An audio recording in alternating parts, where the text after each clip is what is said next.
This made Napoleon howl in anger as he leveled his bony finger at Christian. You have already been unfaithful in your service to him, so how do you expect to receive wages from him? Christian took yet another step forward, gripping his sword tighter. Tell me, Napoleon, where have I been unfaithful to him?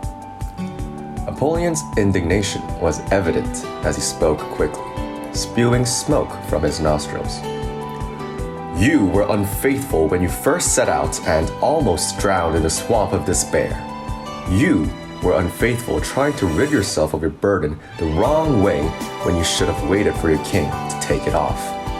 You were unfaithful when you fell into a sinful sleep and lost their certificate.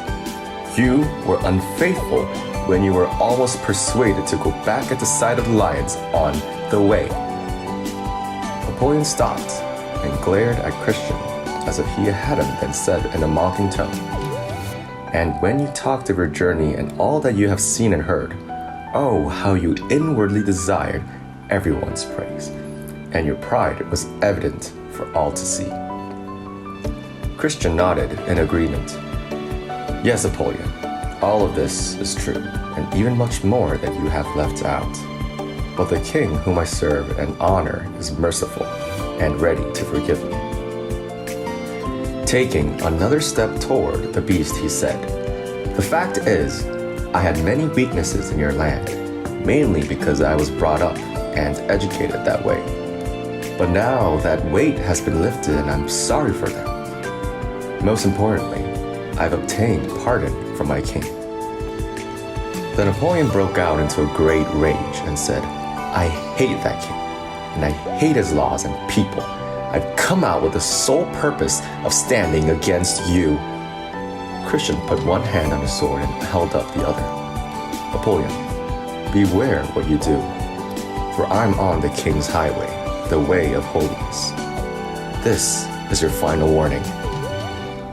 Then Napoleon straddled the entire path in front of Christian, blocking the way. I don't fear anything you say, he hissed. Prepare to die. I swear by my infernal den that you will go no farther. It's here that I will spill your soul.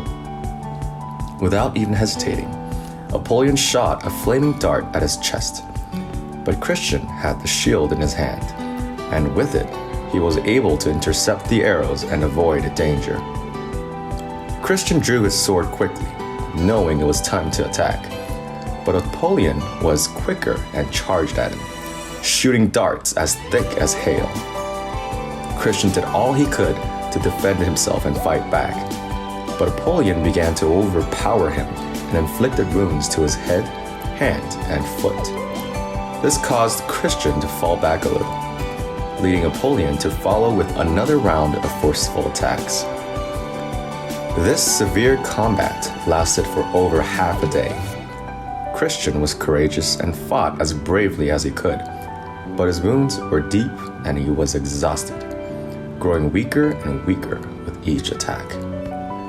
Then Napoleon, seeing his opportunity, forced himself closer to Christian and wrestling with him, threw him down with such great force and a sword flew out of Christian's hand.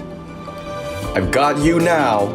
Napoleon screeched with delight as he began to beat him mercilessly so that Christian wished he was dead. But by the grace of God, while Napoleon was preparing for his fatal blow, Christian quickly reached out his hand, felt for his double-edged sword, and grabbed it. Don't celebrate just yet, Napoleon, because when I fall, I will rise. And with that, Christian thrust his sword into Napoleon, which made the beast fall back as if he was mortally wounded. Seizing his opportunity, Christian swung his sword again, striking the beast and yelling, Even so, in all these things, we are more than conquerors through him that loved us. Then Napoleon spread out his dragon wings and quickly sped away until Christian could see him no more.